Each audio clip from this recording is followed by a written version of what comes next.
Good morning, no, good afternoon where you are. And it could be good evening, good afternoon, good morning to all our participants watching at the moment. So today we have a really interesting session, and it's called Make a Difference by Practicing Emotional and Mental Fitness. And I would like our participants to introduce themselves, but we have with us Audra Eng. Now, please apologize if I pronounce anyone's names incorrectly. Nikki Bonus, and Noula. I am going to struggle potentially pronouncing your surname, but I will give it a go. We have Noula Diamantopoulos. You actually did not bad. It's actually Noula. Noula. I messed up your first name. This is terrible. So no, not at all.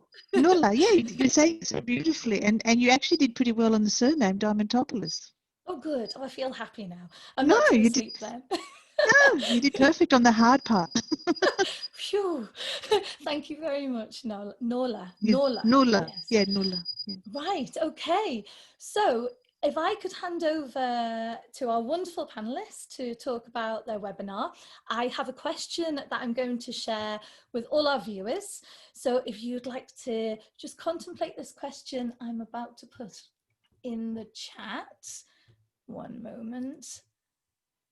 All panelists and attendees, please set your chat to all panelists and attendees so everyone can see your questions.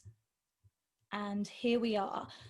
So our question for you to contemplate is: in 20 words or less, share your assumptions, you believe it is true or certain to happen, about the impact on mental health from COVID, Black Lives Matter, lost jobs, and kids and parents at home during lockdown.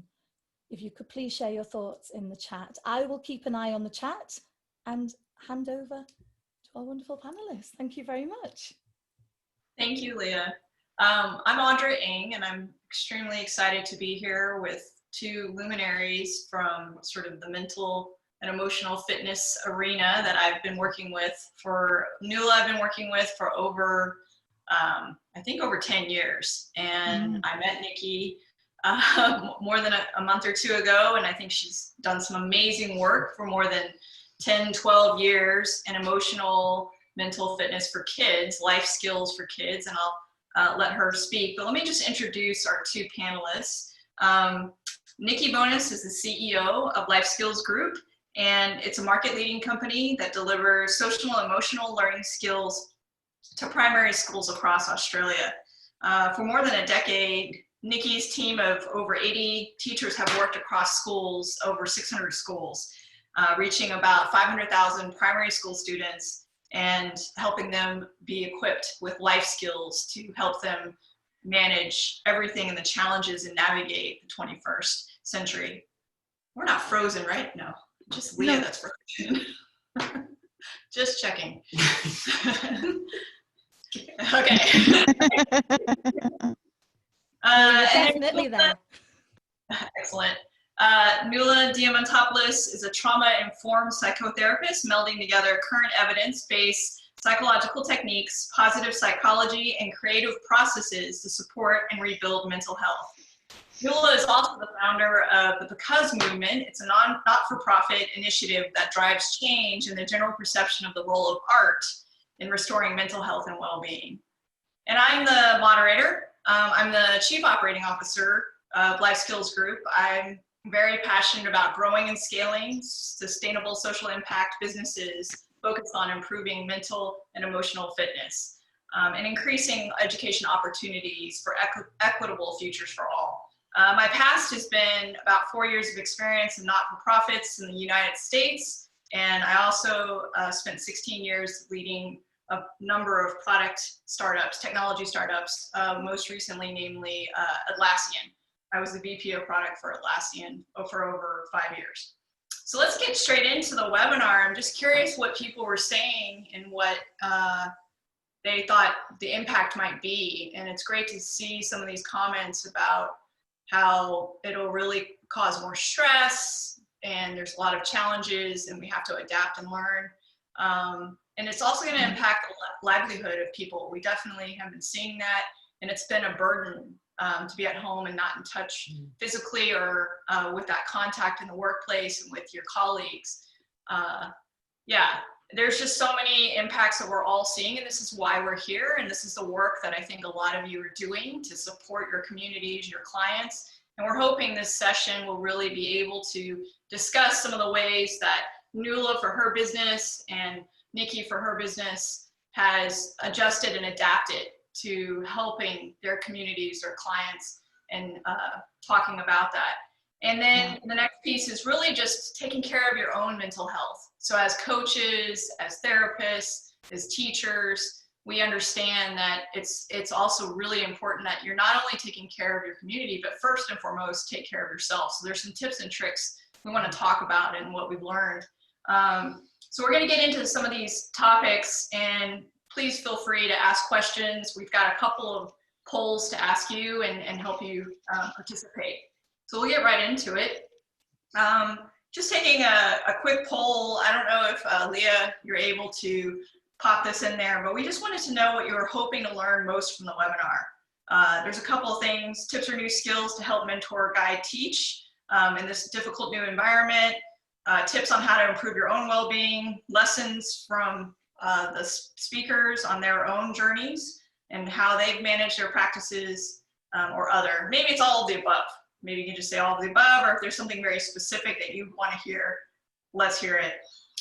So while you're doing that, I'm just going to start asking and getting into a discussion with everyone about how has the world changed, and what are the top, say, 2 lessons you've learned to adapt to your business. So Noula, do you want to sort of jump into that? Yeah, I'll jump into that. 2 lessons in adapting my business. One of the things I used to offer, because clients can book online, and I had this 30-minute complimentary meet and greet, and it was working just fine, and it was kind of one of my standout features. Allowed clients to feel comfortable to, without any commitment, to come and meet me, feel the energy of the space, the way that we would work together. Since COVID, though, what happened was my practice has expanded because anxiety has increased, and that 30-minute offering I couldn't do anymore. And I wanted to be able to find something that didn't change who I was and what my offerings for people were. And so what I did was I changed the 30-minute meet and greet to a telephone consult, which now people can do they have to book it in via email rather than taking up a session time, from my practice. So that was one of the significant things that I found, because the intention, Audra and Nikki, for me was I didn't want to change my services. I didn't want to change my offerings, but I wanted to adapt. And that's worked really, that's one of the things that I've done, That's excellent. Thanks, Noula. Yeah. Just checking in on the web, sort of the polling, it's pretty even across all. So it's about 50-50-50.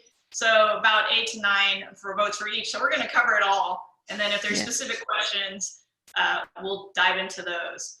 Let me just turn to Nikki and ask her if any lessons that she learned or how she adapted her business, because there was quite a lot of change and impact to you.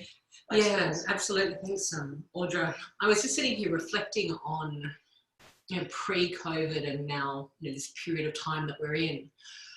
And we've been in a pretty well-oiled business model. What we were doing worked really, really well, and we were extremely successful in what we'd been doing, and working predominantly face-to-face, and also with our technology platform.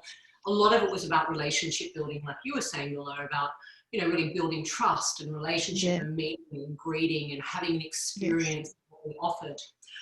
So the minute that was taken away, I'll probably speak to something that didn't work first, because I think it's really I just think it's really great to highlight those things. Yeah, it's good.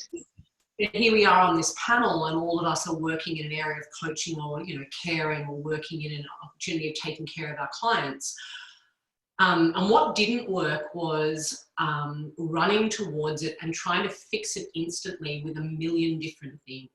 And what, you know, predominantly was, we tried to hit it with Facebook Lives, we tried to hit it with Instagram things, we tried to hit it with areas that we didn't know, and we did this splattergun approach. And what ended up happening and what worked really, really well was going back to what we did really well, which was we understood the needs of our clients, and we needed to listen to them and ask them what they needed and how we could work with them in a different way. So patience was something that we learnt, and also being able to test and learn and be willing to make lots of mistakes but cut it quickly. So if something was working, give it, you know, put a fence around it and say, we'll try this for another 2 or 3 weeks. But if something wasn't working, cut it and sort of pop it on the side. So I think it was a wonderful opportunity to learn how to fail and fail fast. It was a wonderful opportunity to find out more and to get much closer back to that customer intimacy strategy of, what do our clients need? What do they really need? And how can we still keep doing what we do really well and find a path to market to not only support them, but still have impact? That's great. You know, I know one of the other things that Noula, you did was this breathing space that you just kind of offered. Yes. So another thing that I did pretty much straight away was create something called Breathing Space, which is a free online support on Tuesdays. I was like what you were saying there, Nikki, very enthusiastic. So I had 3 breathing spaces. One breathing space for business minds, breathing space for creatives, and breathing space for you. 3 on Tuesday morning, because I didn't know, right, how long is COVID going to go for, right? So it's not going to go for that long. So, you know, it wasn't that I wasn't thinking about my capacity, and it was beautiful, like, but at some point, like around about August, it's like, okay, I'm running out of puff here. And, you know, so breathing space is something that I do have capacity to offer, but what I did is I collapsed it all into one. And then the framework changed. So now what happened, it's not in, because there's more people in breathing space now in the one session. So instead of having that intimate kind of, and what's on your mind this morning, that was my classical opening phrase that I would then facilitate sessions from, it became something that it would be like, I would present a topic, something to do, topics like what we're going to be talking about today, and then allow people to have a discussion and to facilitate around that for 60 minutes, you know. So yeah, breathing space was born out of that. That was definitely a change in my practice. And I really agree with you, Nikki, about this trial and error. And we have to, I believe that, you know, this is allowing us to experiment with safety, really, because we just blamed everything on COVID. So it's like, yeah, we tried that. Yeah, and I think to your point, Noula, one of the things for me, and I don't know if you relate to this, but I'm just going to put it out there, is webinars and being on camera was like, it was my greatest fear. Like social media, like I just, you know, people always like, oh, you should have an Instagram account, you should do this, you've been in this industry for 23 years. And I'm like, oh no, not me. And what I realized was it gave me the opportunity to really, you know, we talk about breaking down ego and we talk about all these things, but it gave me an opportunity to go, wait a minute, this is not about me. I am a subject matter specialist. I have a huge amount of information. It's my job to share and support communities.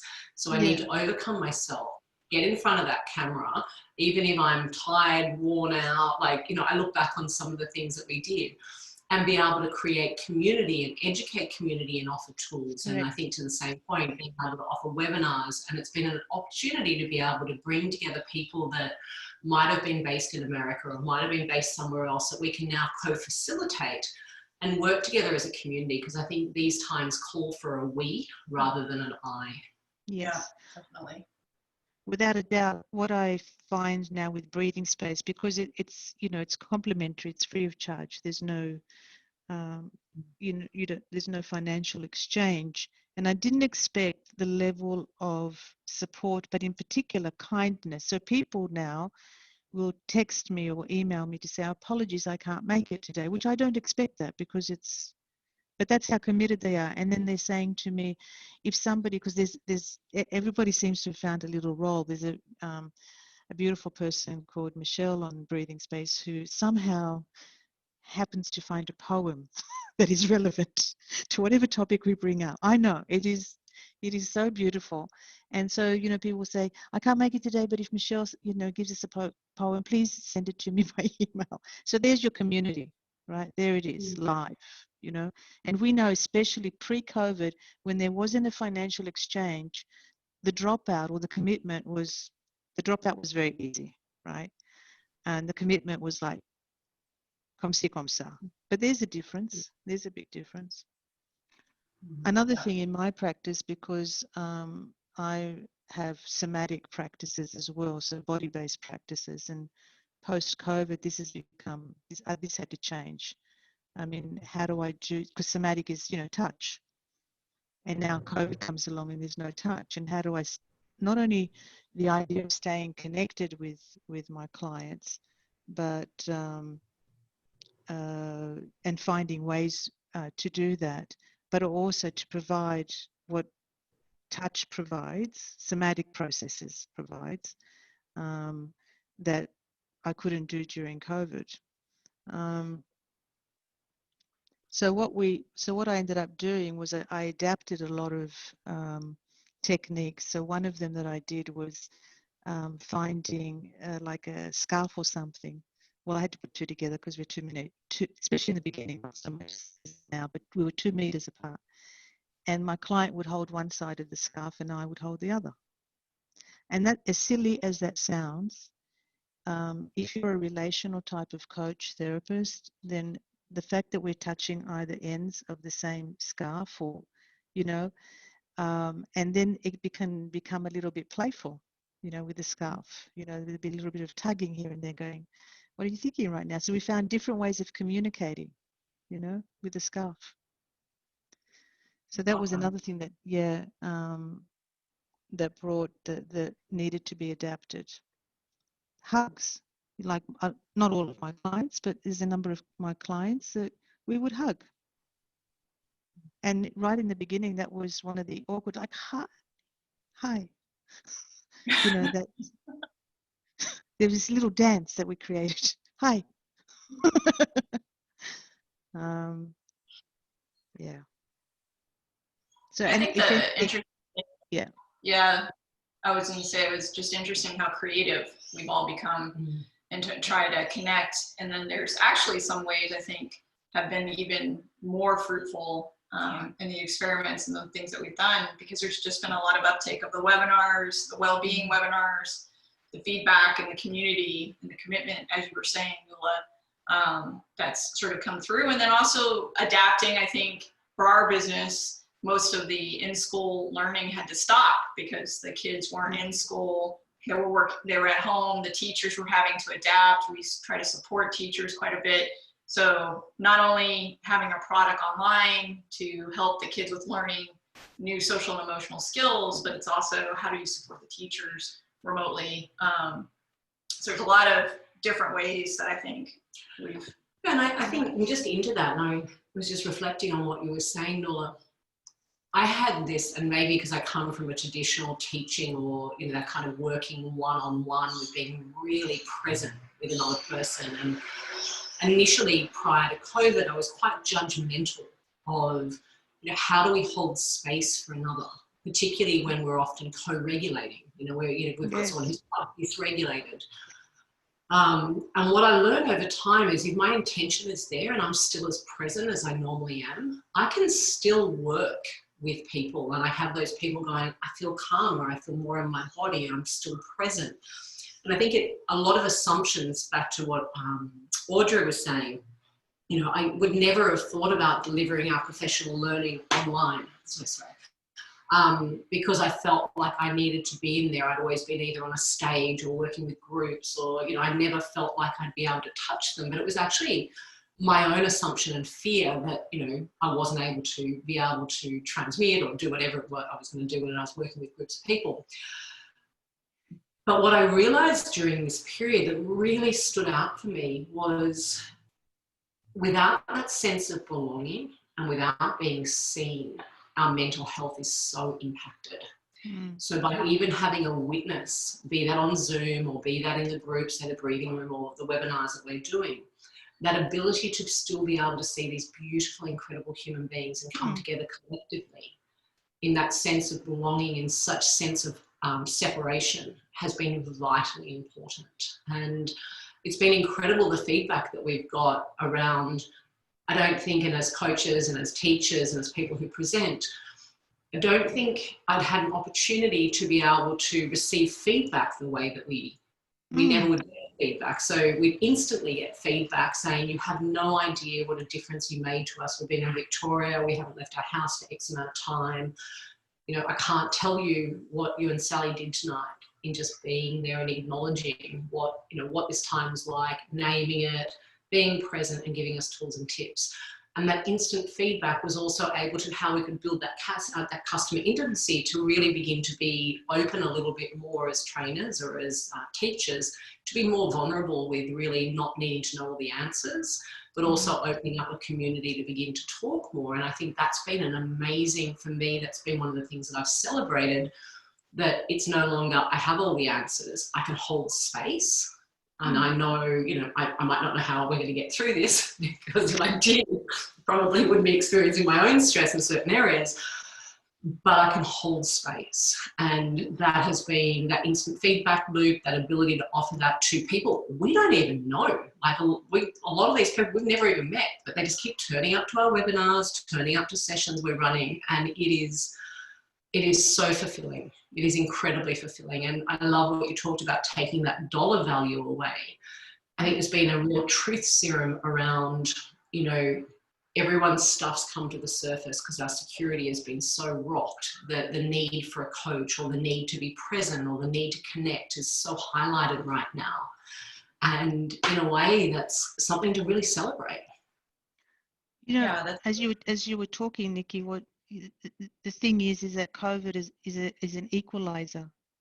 You know, as a coach or a therapist and a client, we're all equal. We're all experiencing the same thing. So if you've got a collaborative approach, which I do with my clients, this is the ultimate collaborative, you know, period, because we're both experiencing the very same things. I remember in the beginning when COVID struck, and you know, the first my client, when my clients would arrive, I remember one of them saying to me, well, you know, welcome to my inside world. Yeah. It's like, It's very, very connecting to, and then you experience. So we're not separate. We're not separate. This we are truly one. You know, we are, you know, and we're just bringing in a collaborative process. You know, for my clients, because I don't see them as having, I just see them as having challenges. I don't see them as a diagnosis on legs. You know, and what are those some challenges? Oh, sorry. Go ahead. Yeah, and I was just going to say that, and so it's a true collaboration. It's not just putting, you know, pretty words on a relationship. You know, I'll be inquisitive. It's all about having, you know, bringing a beginner's mind to a process and asking loads of questions, and them and sticking with it. You know, sticking with that kind of being on that path, so that they can find something that, you know, in the beginning they would go, they would be reciting the same story again and again until something collapses, you know? Yeah. During this time. That's a collaboration, yeah.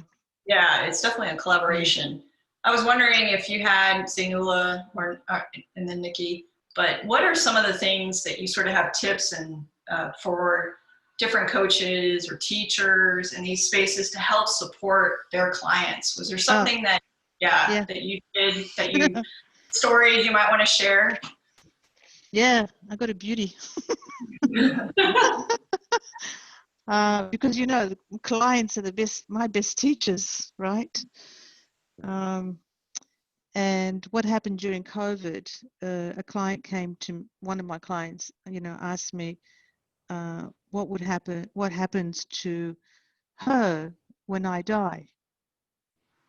Wow. Yeah. So like, yeah, it's like, so, you know, poker face here.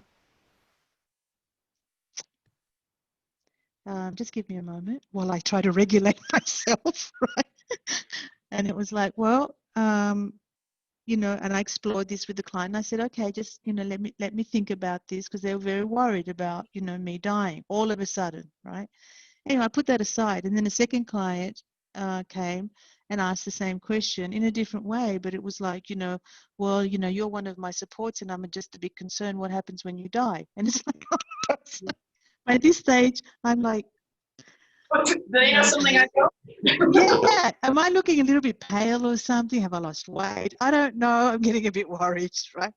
It wasn't until the third client who asked the very same question. And I'm like, oh, you know, it's just 3 times, right? Kind of happens 3 times.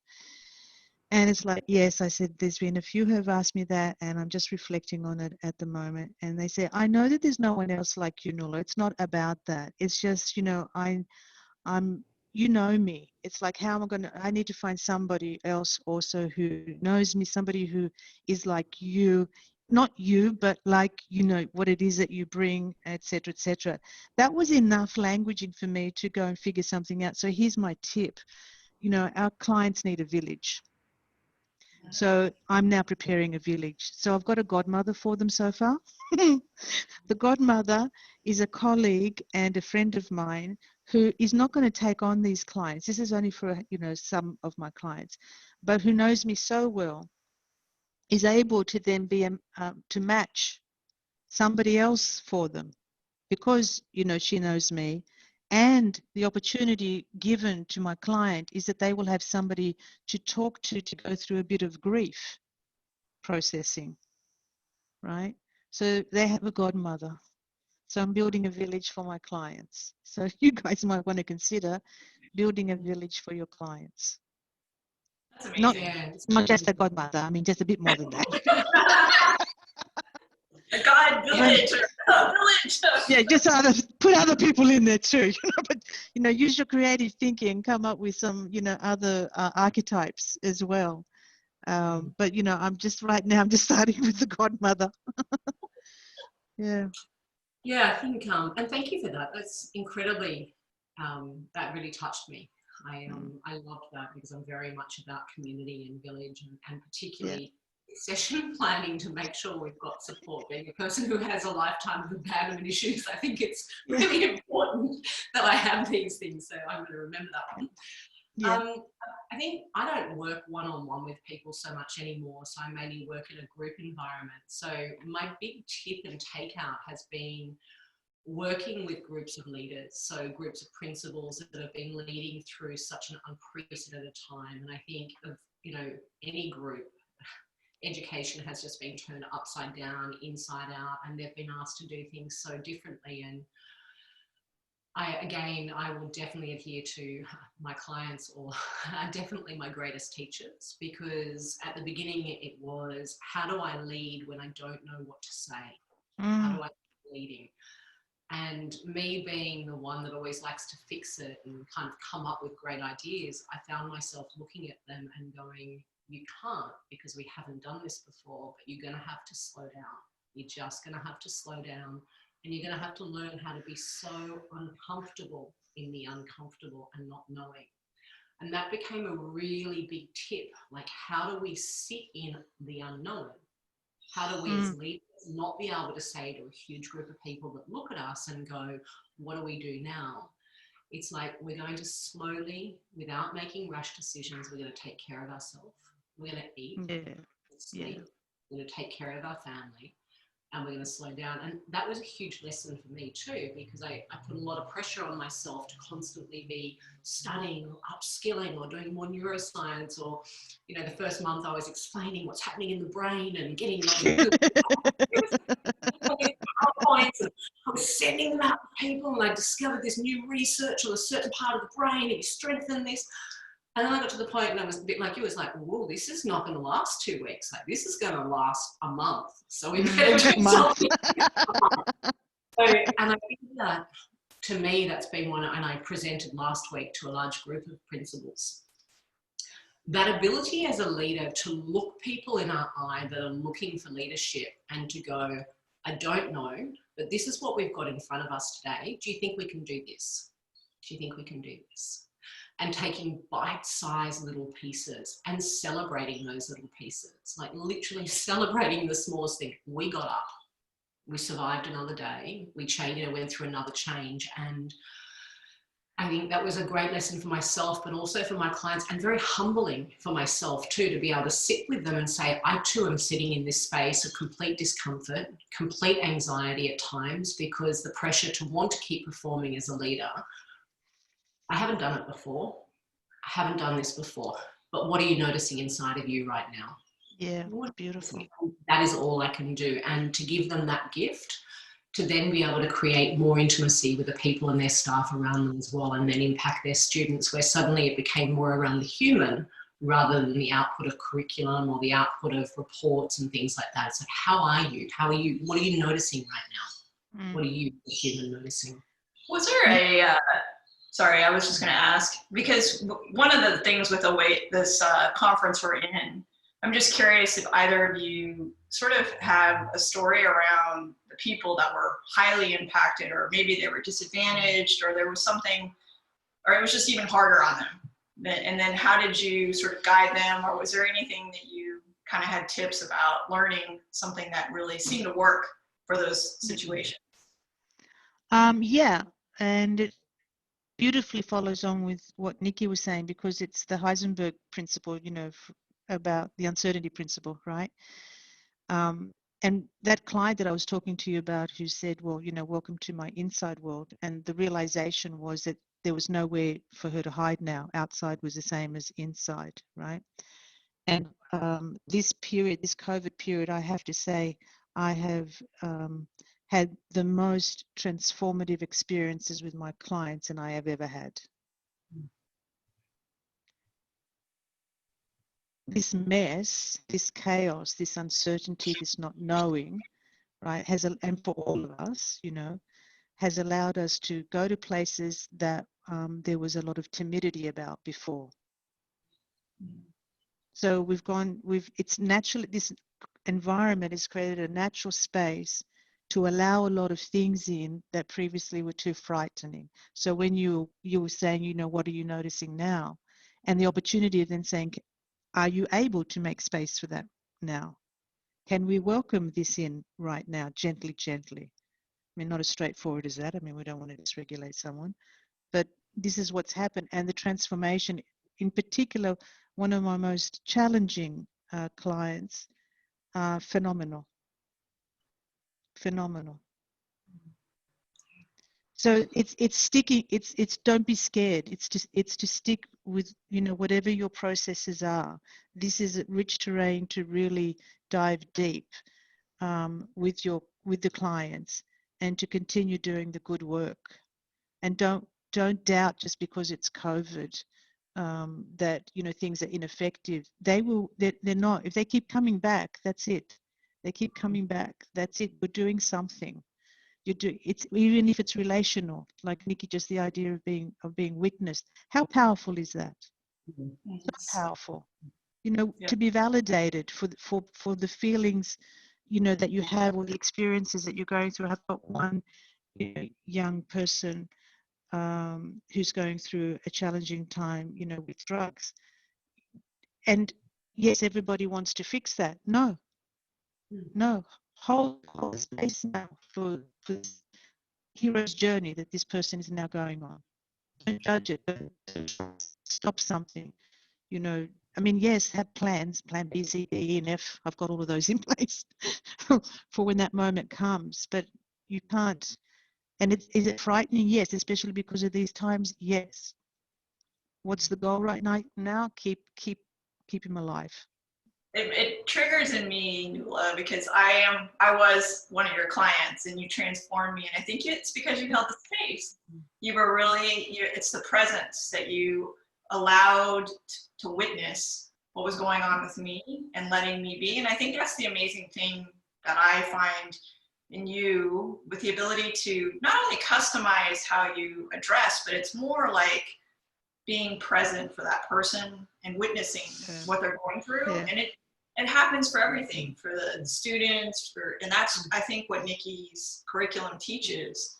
But it's that holding presence and then being compassionate, but giving that space for them to be as they are. But can I also jump in that it's within those leadership roles, like Audra, you're the COO, and you know, you offer me that. You know, and I think that this is something that within all of our organisations that we're all beginning to do. There is no way that we had a little heart-to-heart this morning, a little heart-to-heart this morning, and that's not something that would have happened through COVID. Like, there is no way I would have sat down and gone, and I think that also comes with the invitation of knowing how to, first having that imprint. Like, we don't know what we don't know until we know it. So being able to be witnessed, having that visceral, somatic experience of what that is. Yeah.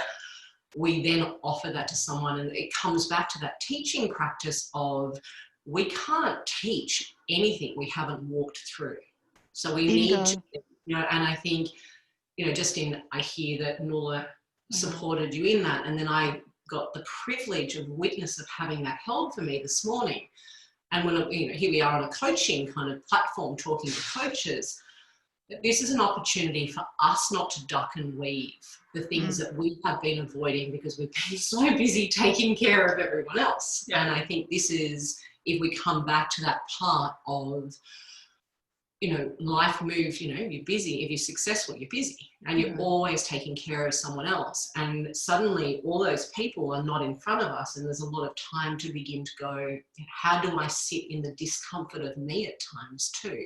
So I can sit comfortably in the discomfort of you without and with compassion. And I think, I don't know, this is a bit heavy, but we're all coaches, so I'll share it. And, you know, I kind of need to put a little trauma thing around this. So unfortunately, my best friend lost her daughter during this period, and that invitation of her life and her presence of this beautiful young woman was it suddenly grief within our friendship circle and everyone around globally. Like, we had, you know, 2,500 people at her funeral celebrating this young person's life.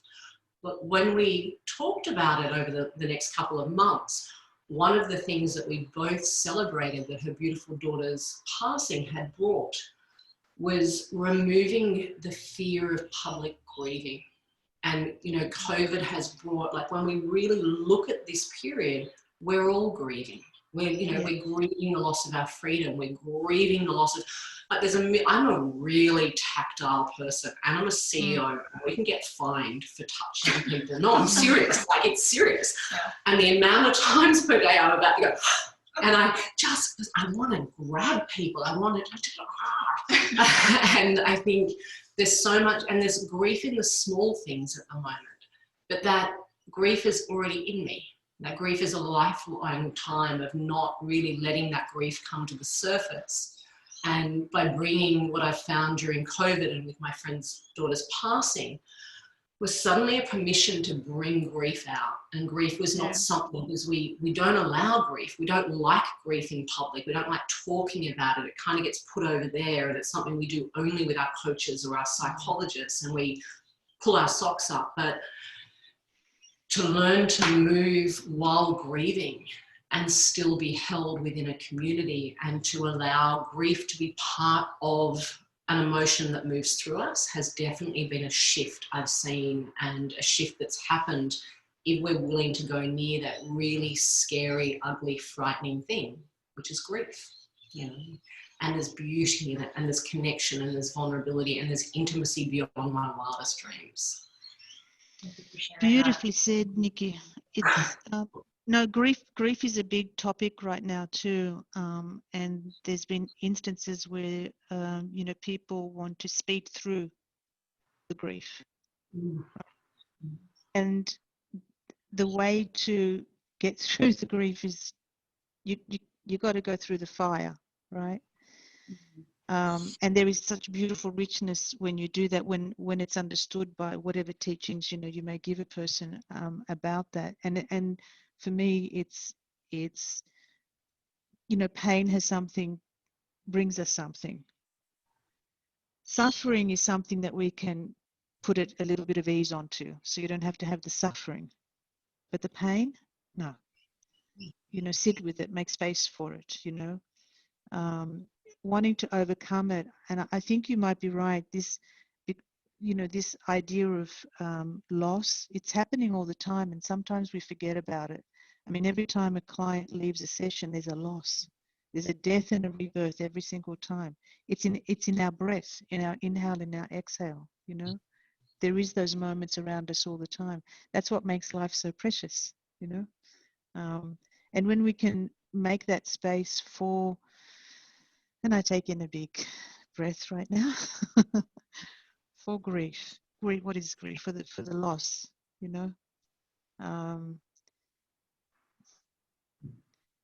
and then other things can awaken if you're open to it, and that is that the connections that can be made.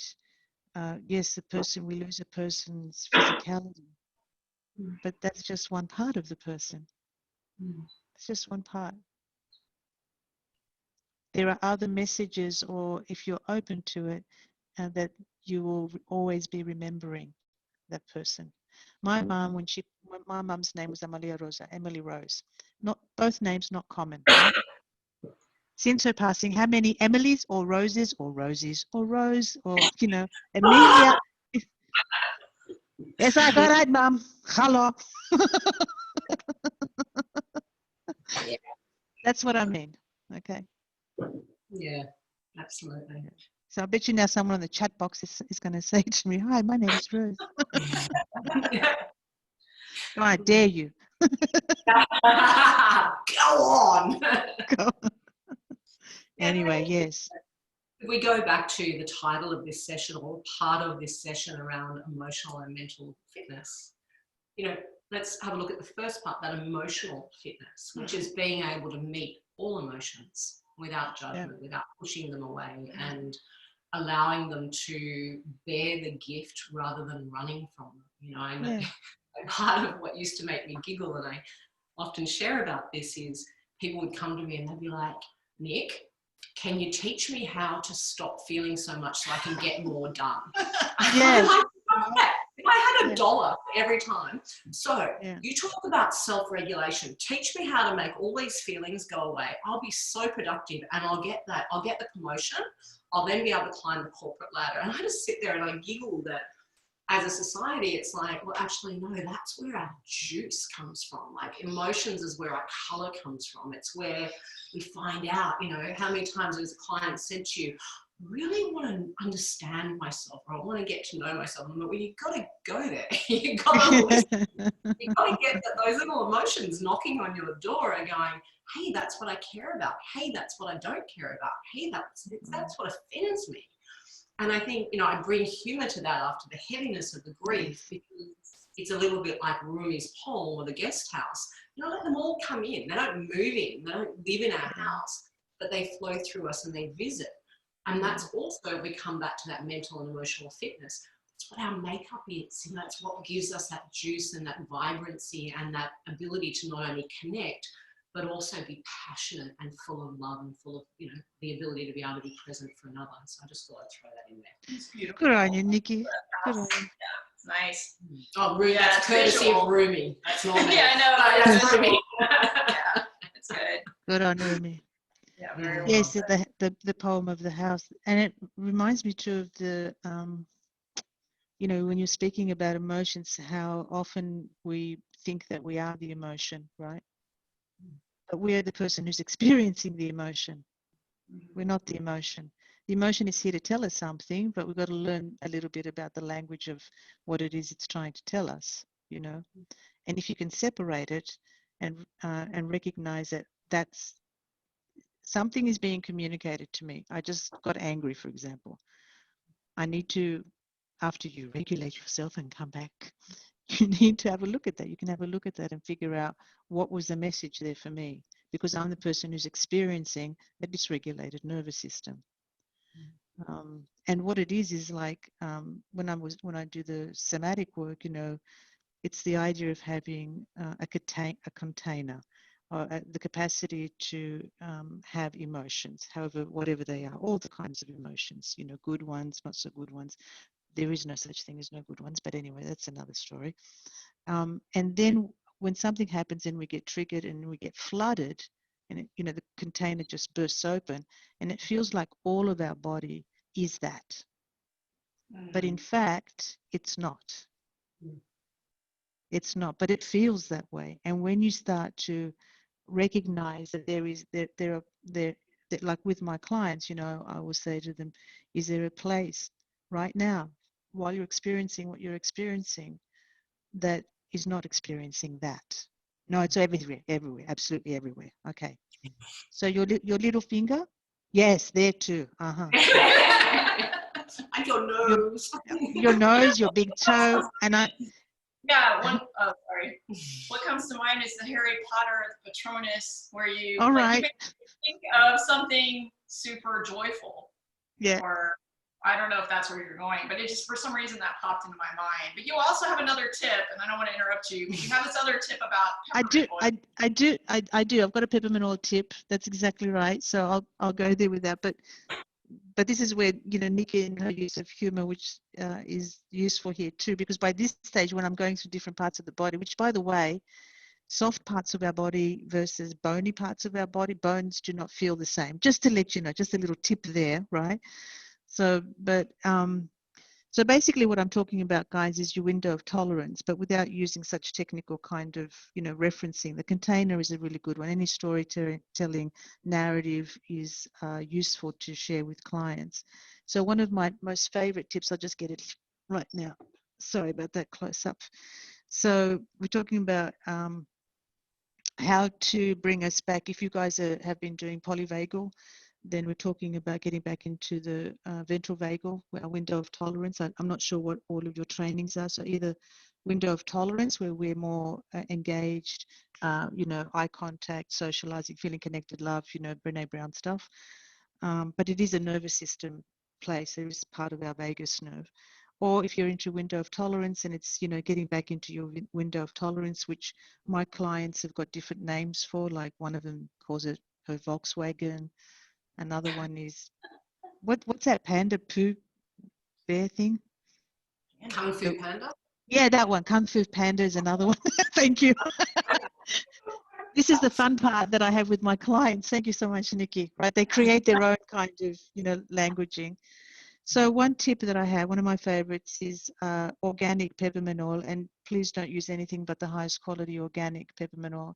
And it works on a couple of levels. One is the breath. So you know that when you exhale longer than inhaling, that it's bringing down, you know, your nervous system's calming down. You know, it's just a natural thing with our heart rate, etc.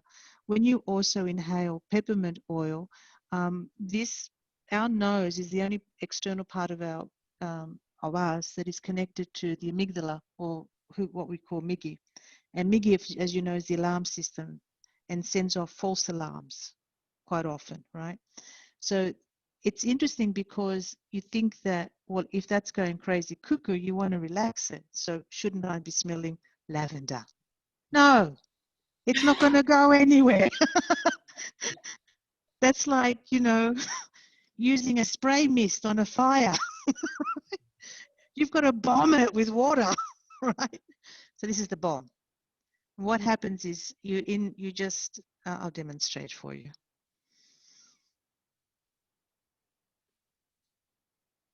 Pause.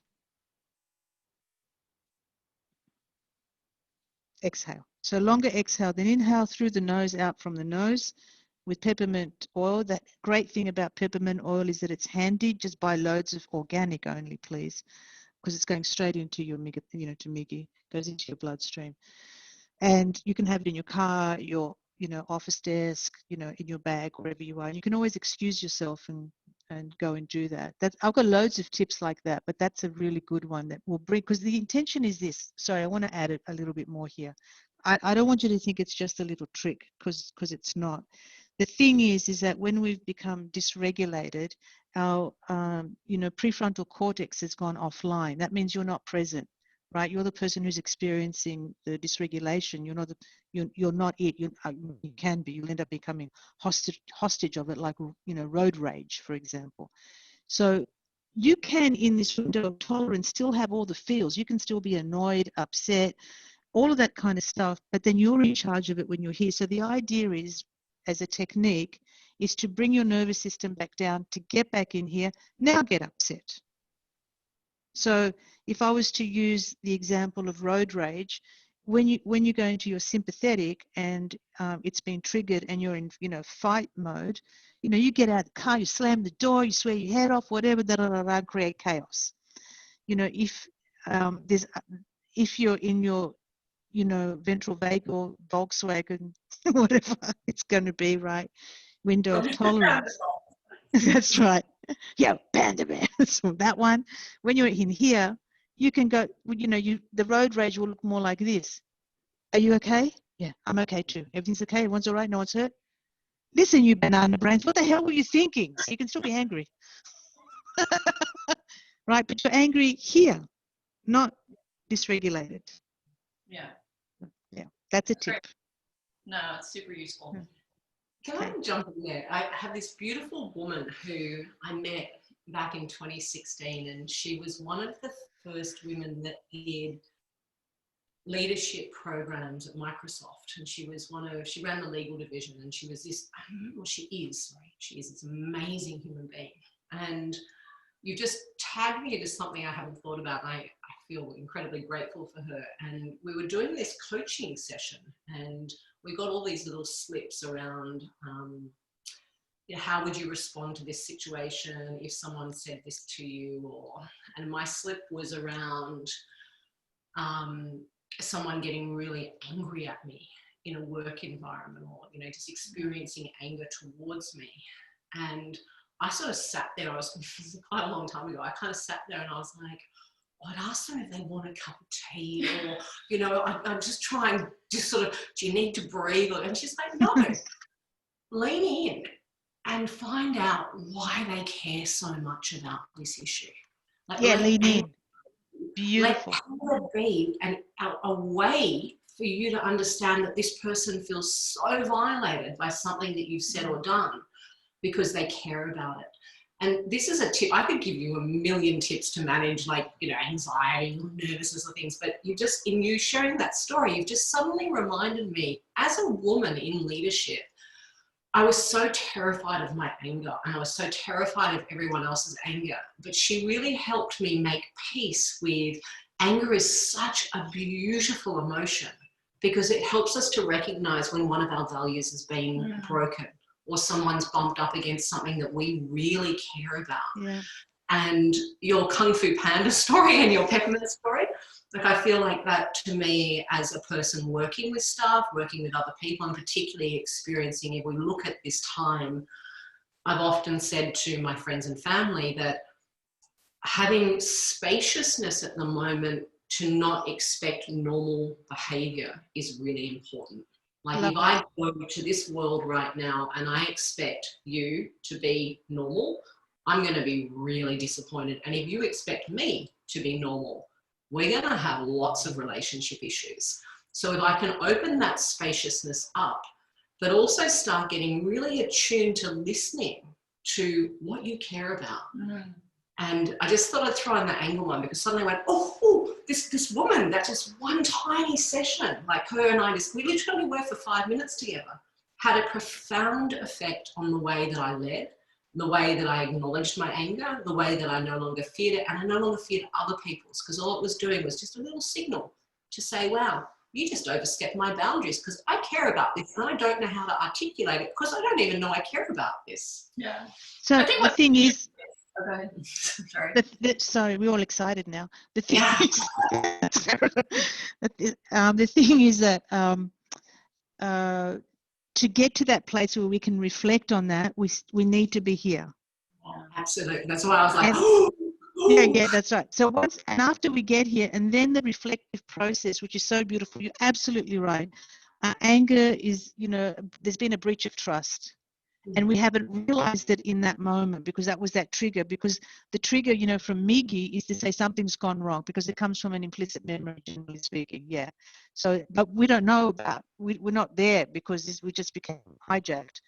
Once we can bring ourselves down and, okay, you do whatever you need to do, and the intention is never never make the situation worse. You go away and go, all right, if this anger was a breach of trust, what was it? What was my value?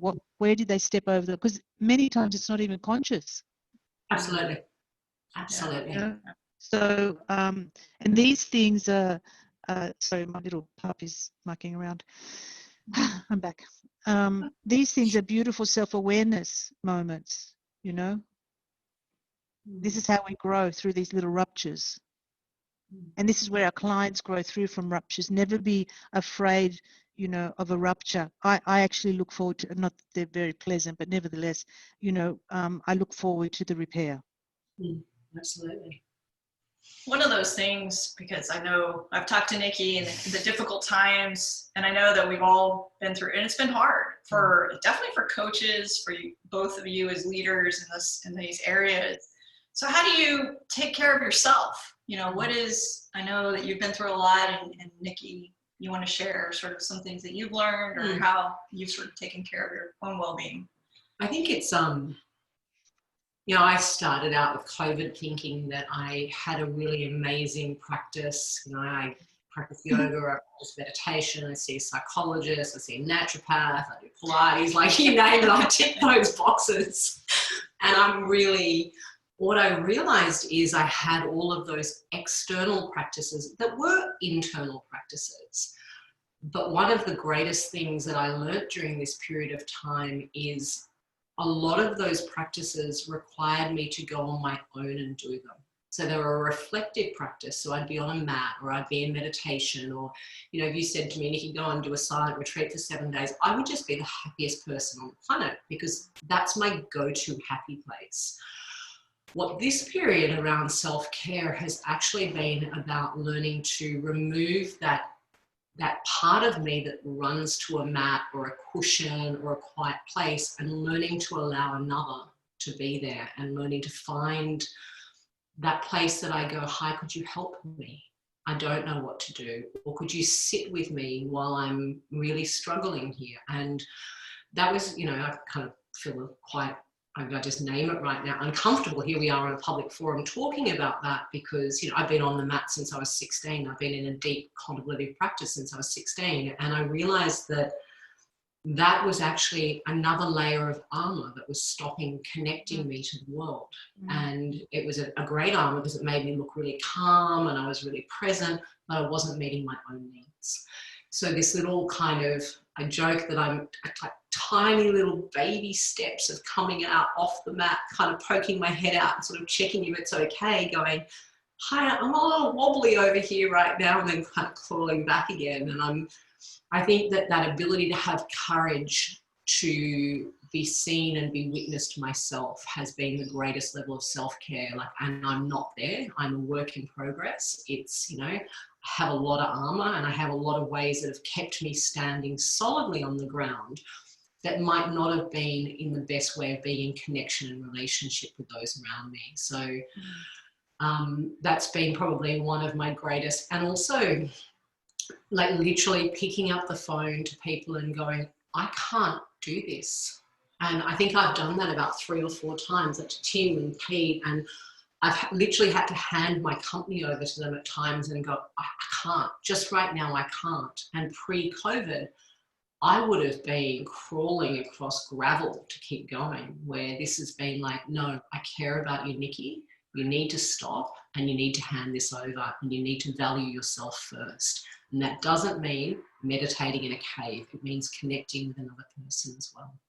Wow. Yeah, I was going to say that what I've seen as well, because I've done a little bit of my own training for nonviolent communication, and a lot of the coaches I was working with, they had all sort of done the self-judgment of, you know, why can't I do this well or perfect? Like they are, when they're not able to, they're giving coaching advice to everyone else, but then when it happens to them, they start to judge themselves, like, why can't I just implement all this stuff that I'm teaching?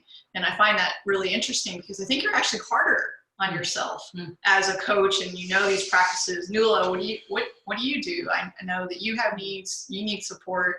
How do you sort of take care of your self-care and well-being? One of the things that works really, really well for me, it's going to sound so stupid and dumb, but honestly, no, really, it works a treat. I have something to look forward to every single day. That's it.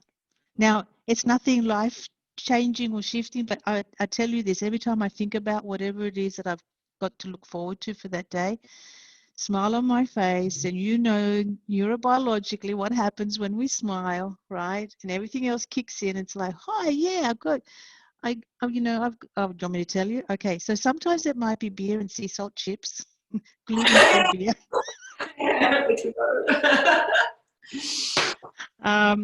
It's not every day, but that could be one of my things that I look forward to. That's my little break. It could be a telephone call with a colleague of mine that I'm looking forward to. It really is the simplest of things. It could be the other thing too, and you mentioned it earlier, Nikki, about celebrations, right? Now this one's powerful too, because I don't know if you noticed with clients when they say, they've done something really good and they brush over. It's like, yeah, because it's never really good enough. It's like big deal. It's not a big deal thing. It's like I achieved this, a big whoop, Making space for those achievements that you were saying before, Nikki, even the small ones, that includes me too now, because I was one of those people. And I had disavowed, up until very recently, in fact, I had disavowed a lot of the things that I had achieved because it was like move on to the next thing, The moment that I experienced sitting in, and it's not an egoic thing at all, it's a recognition of hard work, of effort, of commitment. All of a sudden, my shoulders, and here comes another somatic movement. My shoulders go back, and you go, you did that, girl. Yeah, I did that. Yeah, right on, girl, right on.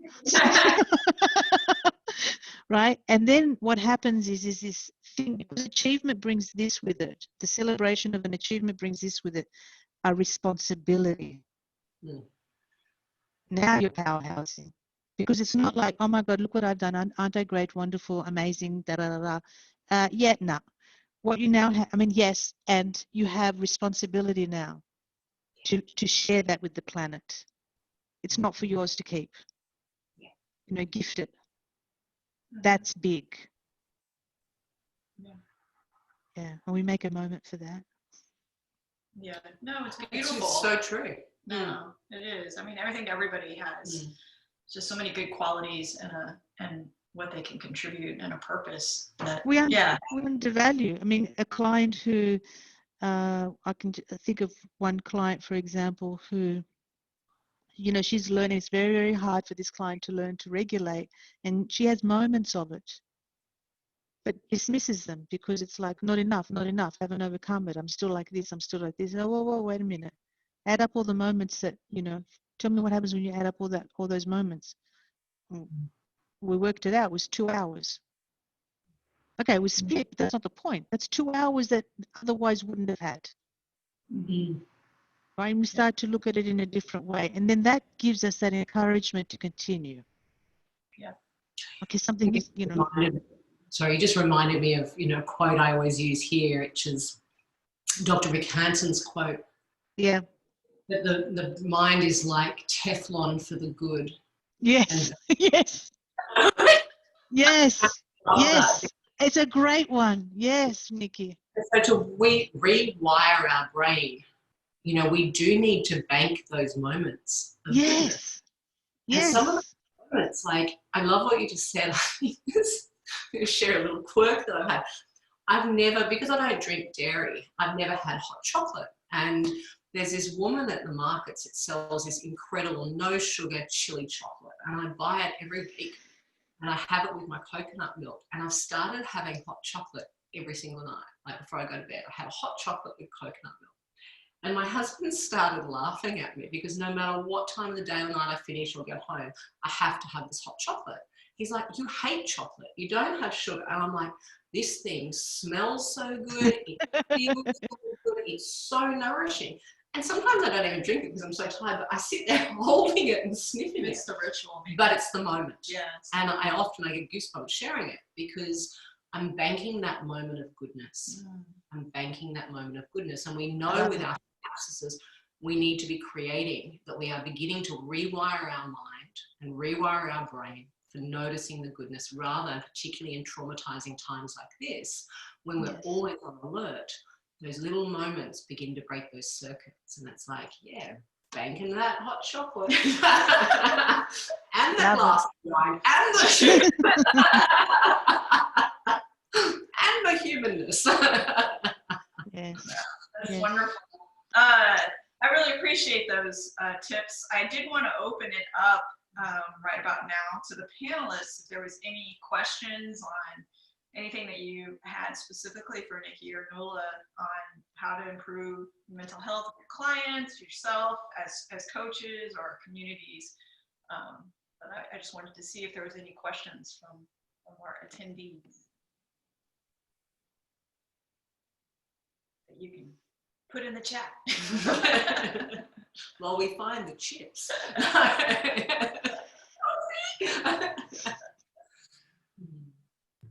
Audra, I actually put question, which is what happens or helps when we smile? Because you always hear people saying smiling helps, and I'm always smiling, and I'm wondering, okay, what actually is it that happens when we do? Do you want me to take this, Nikki? Yep. Yeah, you take that one. Okay. So when we, first of all, the face has got the most muscles in it, you know, lots of little micro muscles and whatever, which is actually communicating to the brain. So you know, like from the perspective of when we're feeling sad, you know how our body slumps and it does this, you know. And so one of the things that we do is we gently bring the body back, because it's messaging. Because if the messages are going this way, it's going that way as well. We can reverse engineer it, right? So as we push this back, it's sending a different message to the brain and produces different chemicals.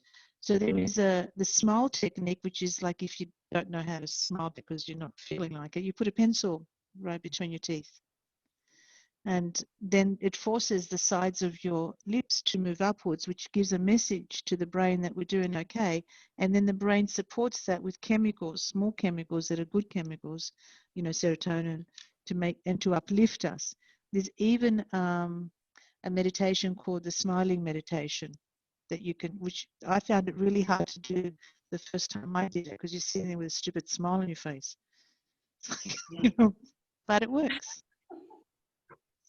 And just to add to that, I think smiling is contagious, and it's a wonderful practice. When we're walking down the road, like I'll often, if I'm working with someone and they're really feeling disconnected and they can't find that connection back, making eye contact with our barista and really genuinely smiling, they have a genuine smile coming back. And not only it's in those mirror neurons as well, that I often say to them, think about it like a Pac-Man. Like, you're probably all too young for Pac-Man. But Pac-Man, I remember Pac-Man. That thing. And I was like, so all that cortisol that's running through your body, think about all that dopamine and all the endorphins. And Pac-Man's eating all the cortisol every time you do something really good, like smiling or making a connection with a stranger or having a little smile. And Pac-Man's going to eat all those stress hormones and you're going to feel better. And I've got people who'll text me and email me and go, I played Pac-Man all day. I feel so good. It's a reminder that we can, we have access, and I kind of try to stay a little bit away from my passion, which is brain chemicals in the brain, but we have access to being able to shift our brain chemistry and the chemicals in our body in any given moment. Yes. And it's a choice. And I think being empowered and reminding, I love, Noula, what you were saying around, how am I sitting? Like, I often say to people, have a little sticky note on your desk, which will say, where is my mind? So am I in the past? Am I in the future? Because I'm going to be triggering off a whole lot of chemicals if I'm thinking about the past or I'm thinking about the future. And another one, how is my body? just 2 little sticky notes, and have them everywhere.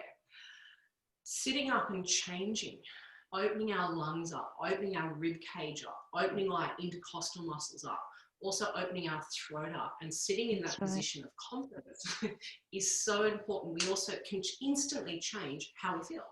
Making us smile, connecting when we're feeling lonely, when we're feeling anxious, and particularly in these times when, if you're a toucher like me, you really want to reach out and touch, but you can't, but you still want connection with people. We can do that through our eye contact. And it's a wonderful, I'll sort of wrap up on this, but I did an experiment, because I often like to do social experiments, much to my children's dislike. I ran the bay around this area for a month, and every morning I ran past everyone, and everyone I ran past, I made eye contact and said good morning. My children stopped running with me after the first couple of days.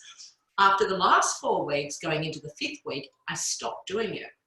By the 5th week, I'd say over 70% of people started saying hello to me if I hadn't said hello to them. And I was like, wow, it's really a shift in how do we begin to engage with random strangers and create connection, because I got a lot out of it. But I wanted to see would they reciprocate, and it was just beautiful. So we were both mutually getting something out of that. Of course. Smile. Do you? Very nice. Yeah. We do have a question that either of you can answer, perhaps. How do we as coaches help clients who refuse to let go of the negativity within and around them? Let me take it. That would be lovely, Noula. Thank you. Thank you. Okay. So there's a couple of things that are coming up with respect to this question. Are they allowed to speak to us at all, or is it just chat? Leah to control that. Would you like them promoting to panel? No, I was just wondering if Anuradha would like to say more about his question, or his or her question. I apologize, I don't recognize. I can make them a panelist like yourselves, or we just keep writing in the chat box. All right, we can just keep writing in the chat box. So if you could just please keep writing as I'm talking, because I'm making a number of assumptions here with your question. So the thing is that negativity, what's coming to my mind is I wonder if that particular client recognizes this experience. Is it something that, you know, they're used to doing when it comes to negative things in their lives? So are they packing the stacks up for everything?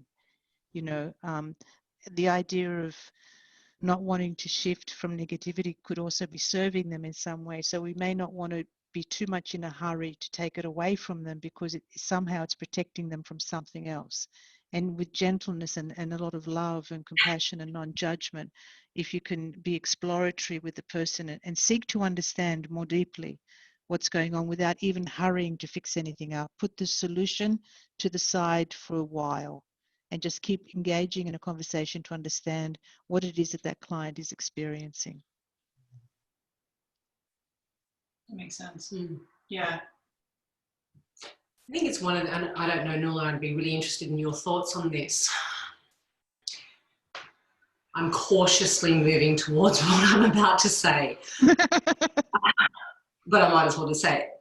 There's this emphasis, there's this emphasis on having to be positive, and that positive is amazing, and that we want to move to that quite quickly. I love what you were just saying around, you know, that inner narrative. Sometimes, you know, people, I think a little bit, you mentioned it earlier, people often won't change until they're ready to change and until they've had a different experience. And I love what you were just saying around that, honoring that negativity has probably protected them. You know, so it's kind of like if I lifted the hood and removed the negativity and I put the negativity here and held it for them for a while and promised I'm going to give it back to them. Like, we're not going to take it away. We don't need to compare it. Sometimes we can have a look over here around, you know, what's it protecting? What's it protecting? That requires a really high level of trust. And it requires for me, and I'm just saying this, that's where I'm cautious, requires for me personally not to be in a rush.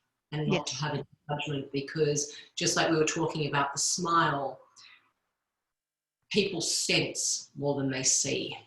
And if I have an impatience, they're going to feel that. So that constant tracking of where am I at with what you're sharing with me? So often in a situation like this, when I've had someone who's holding on to, you know, I'm not good enough, or I'm never going to get anywhere because I don't have a great education, and I've had to really track my own response to allowing them to be there, but lift the hood.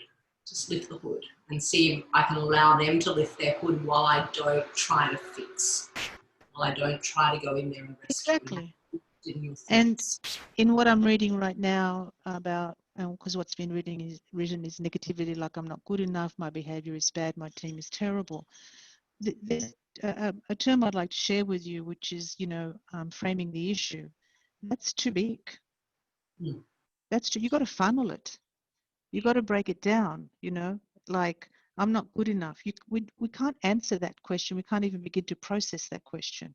It's way too big. I don't know what's sitting underneath that, you know. So that's why the conversation, the idea of seeking to understand and helping them, you know, share with you when you say, for example, that you're not good enough, you know, can you tell me more about that? Can you tell me what does that look like? You know, where have you experienced this? The questions like that. And you notice now the tone of my voice changed. So there's that invitation for them to, and that's part of the, you know, the therapeutic alliance for them to feel safe with you. It's imperative, absolutely imperative. A lot of the healing comes as a result of this alliance, the nature of our relationship. It's very intimate, therapy and client, very intimate. And when you funnel it, so, you know, making this gesture like this, you're bringing a broad question, a broad comment, and starting to understand. Then you strip it down, and then you find one thing maybe and work off that one thing. And then you can pick up another one, work off that second one, that third one, whatever it might be. You know, definition, these kinds of questions require to be articulated, to be defined. My behavior is bad. What is bad? What behavior is bad? And who is saying that your behavior is bad? There could be a voice from a parent, for example. Do you see where I'm going with this? We don't know enough. It's interesting that, you know, one of the things that I keep seeing and working with a therapist is allowing somebody to have empathy, or holding that space so you can explore that. One of the things, and it only happened because I was trying to be more advanced, is doing that self-empathy, you know, so having those skills that you can do this for yourself, and recognizing those things, labeling the emotions, and then witnessing them, giving them space. And that's kind of what I talk about for emotional or mental fitness, that there's skills that you can learn. Of course, I didn't do this by myself because it's been a journey with Noula. And I also want to teach, we want to teach kids how to do this, how to have these skills at an early age. But yeah, I think it's that empathy, letting them explore it, and understanding what need is pointing to. So then you can have potential strategies to meet those needs. But it's witnessing, and it could be self-witnessing or witnessing with a therapist to help you explore that. And a nuance, like even just a slight nuance of language in here is really beautiful. Like you talked about the tone of your voice. But one of the things that I find, say, particularly, say, we're working with young people, and, you know, young people in trauma, is also helping them understand that the same way that their emotions are data, they're not fact. So I'll go to them, they're just data. It's like a computer that's storing data. So if you think about it, you know, all that stuff you put in there, it's not, you know, it's like just stuff. It's just data, and we can pull it out and we can understand it. The same way our self-talk is just a story. And one of the things that we do with the young people is understanding just the stories that they tell themselves, to go the same way that we've named to tame our emotions. Oh, story, there it is again. Oh, story, there it is again. And kids are really good at doing this. As adults, our circuitry is a little bit more hardwired, and we bounce it around and we ruminate a lot more. But I don't know if any of you are familiar with the anchor breath, where we will name, you know, we'll either name an inhale or an exhale, or we'll use something as an anchor. Beautiful, yes. we played with this in the same way with negative thoughts. So we've gone, if a story comes, so we'll either go past or present or story. Past, present, story. Kids get this so well. Beautiful. And they might need to speak out, but it's a practice I also do with adults, and I do it with myself. Like I'll go, wow, I'm writing one of those really, really run down old stories right now, and I might need to allow it to unravel, and the energy might need to be witnessed, or I might need to journal, or I might need to go and sit with it. But the same way that, you know, when we bring presence to emotions, and the more that we bring them up, the less volatile they are. And same happens with those stories as well. So it's just my little input from children and from working with kids as well. It's very nice. Thank you for sharing. Thank There's you. one more question that somebody asked. Do you think the whole idea of power of positive thinking is right? How can life without, you know, sort of be without negativity too? Won't running away from it make it easier for it to catch up with us later? Vinitha. Do you want me to jump in first? You want to go first? Yeah. Okay. I think the power of positive thinking. Marty Seligman. Yeah, look, yeah. Okay. Yeah, so I'm cautiously navigating through that one. So there's two camps around this. I think I did come up through that very strong positive, you know, psychology and kind of. And then I kind of in the last 10 years have really moved into neuroscience, because I'm, as much as I have this really wild kind of spiritual hippie kind of part that I want us to all kind of think nice thoughts and it's going to be great, I actually started to want facts on the way that our brain works and the way our circuitry. And I think that in terms of, there's two, I'll try and be very succinct around this. There's two different ways that I view this. If I'm trying to lay over a positive thought over a negative thought that hasn't been uncovered as to why that story keeps coming up, it's kind of like whack-a-mole. I don't know. So it's like, yeah, get down. Yeah, like literally, I'm not good enough. I'm not good enough. I'm not good enough. And it's kind of the way I literally work with clients is, you know, what are our core beliefs? Like, let's get them out. Let's get them on paper. Let's get intimate with them. Let's even get personas happening with these. So we really know, like, is she 40 years of age? Is she nitpicky? What kind of food does she like? Like, let's give that a life. Let's give that story life. Let's give that story life. And then the other side of it is, so we've got that kind of whack-a-mole. If we don't do the healing with a coach or a psychotherapist or someone like Noula, or working with what's underneath that negative thought. And then we've got the toss side, where we've got that ability to recognize that each thought is having an impact on our emotions, our behaviors, the chemicals in our body, the way we respond and react. So getting really intimate with what we're thinking moment by moment is critical. And that doesn't necessarily always have to be positive. So I'm going to hand over to Noula. So that's my kind of two very separate. I'm hoping you can bring this home. Oh, thank you so much. No problem. Chips. Chips. Oh, look, it's chips time. Something to look forward to. I'm sorry, we've run out of time. I agree with you, Nikki. It's a very tricky question, because we're talking polarities. So I'm going to bring this language in now. You know, but for me, it's moving away from the polarity of kind of right and wrong and positive and negative. And it is what it is. Explore it for its richness. I love what you said about the slapping it over. Yeah, that one. That's really good, because I can see that. It's like, yeah, that's sugarcoating it. And, you know, sometimes we might need a little bit of soothing. That's fine. We can do that. We can name it and call it out for being what it is. To me, I would probably prefer to use the word life of contrasts. So I'm also an artist. Yeah, that's right. Yeah. So being an artist too, it's dark and light, shade, colors, you know, that kind of thing. And that's what makes it rich. I want everything in there. So it's not about it being negative and positive. It's contrasts. One contrast to something else. We do have, though, as a result of positive psychology, you know, that we had a couple of decades ago that just infiltrated our planet, you know, and everything was like rah-rah, you know.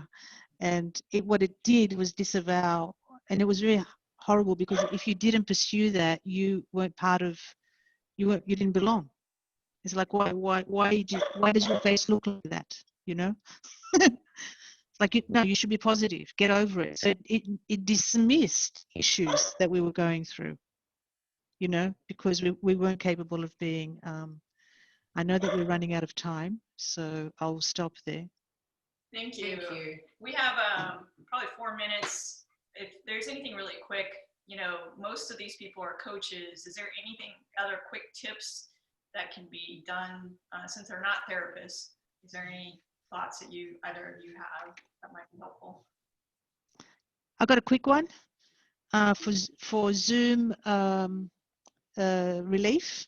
What do you call it? You know, with too much IT stuff, you know, we're Zooming so much on a laptop, blah, blah, blah, all that kind of stuff. Put it on your television set. Ha, yes. I mean, think about it. When we binge on Netflix, we're never fatigued, are we? Yes, we are. I do. I do. If I can just quickly speak to this last little one that popped up. I think integrity is a really important thing to leave with. Like the integrity to be able to say, if everything's not okay, it's, you know, there's no point saying everything's going to be okay. Like, who are we? We don't have a golden chalice to say, I'm going to tap you on the head, everything's going to be amazing. If you do this work, you're never going to, you know. But the integrity to also say, hey, I'm not skilled or qualified enough to do some work. I would highly recommend, can I recommend that you see someone? And in my arsenal of people, I have people from here, literally all over the world. I've got like literally 240 people that I've collected that I can refer to, and that I keep up relations and I check in and get referrals to see how they've done. And that's part of my job of the work that I do. So not being scared to say, I can't do this with you because I'm not qualified, but I would love to be able to give you a recommendation or a couple so that you can go and date these people to see who works. I'm not leaving you if you want to continue to work, but this would be my recommendation because I'm really sure. I agree with you, Nikki. It was one of the other tips that I had was that was one of them, about being able to do that. It also builds our own tribe and supporting our colleagues as well. The other thing is capacity. Know if you have not only the skill set, but capacity. Because if you can't see people as often as enough as they need to be seen, it's not fair. It's not fair. It's not just about bringing them in, you know? Well, this was really a great session, and you're my two of my favorite people, and I'm so blessed to have you here to share your wisdom. Chips. Yes, chips and wine. But I want to give some time to Leah because I think she had some extra things that she wanted to share at the end. First, thank you so much. That was an amazing, amazing webinar, especially for me. I'm a youth coach and work for teenagers and young people. So I'm here writing down more notes than I have in any webinar. So thank you so much. And it was super profound, really. And I'm pretty sure that everybody watching this is feeling the same. That was, I hope so, very helpful. I think they did. So thank you for all the insights and your energy. And I have to admit, for my emotional regulation, Noula, your dogs. Oh, they are the sweetest things. Aren't they? Have you seen them running around? Honestly, yeah. I've been smiling through the whole of the webinar through your comments and the little pups in the background. So I've put some links in the chat. One is any people watching this webinar, do join our LinkedIn group for Awake, Aware, Arise. Check out the other webinars that are happening. There's loads. I've got one too with some young people. Sorry, I thought I'd throw that in there. And also I've put a survey in there. If you could give your feedback, that would be amazing because it always helps us to make it better in the future. Right.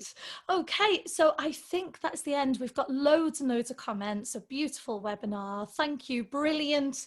Yeah. Every good word you can think of. I agree. Thank you. Take care. Thank you very much. Bye-bye. Have a great day. Bye. Chips.